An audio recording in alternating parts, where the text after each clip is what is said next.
Good morning বন্ধুরা। এটা ছিল সুন্দরবন যাওয়ার পথে গোসাবা বাজার থেকে ফিরে আমরা তারপর সজনেখালি গেলাম। সজনেখালিতে কুমির বাঘ সব কিছু দেখলাম, ঘুরলাম, পার্কের মতো ছিল।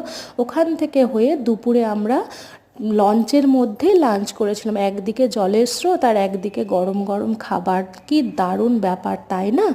ছিল গরম ভাত, ভেজ ডাল, আমুদি মাছ ভাজা, ফুলকপি আলু চিংড়ি মাছের তরকারি, সুন্দরবনের স্পেশাল কাঁকড়া কষা, পমফ্রেট কারি, চাটনি, পাঁপড়, পান মশলা। দারুণ আয়োজন, আমাদের তো বেশ ভালোই লেগেছিল। ওখান থেকে হয়ে আমরা লঞ্চ থেকে হোটেলে উঠলাম এবং সন্ধেবেলায় ছিল ঝুমুর নাচের আয়োজন। ভীষণ ভালো লেগেছিল। শুধু তাই নয়, ঝুমুর নাচ শেষ হওয়ার পর রাত্রিবেলায় ডিনারে ছিল চিকেন বিরিয়ানি, দেশি মুরগির চাপ, স্যালাড। ভীষণ মজা করেছি, ভীষণ। আসছে তার পরের বার। টাটা।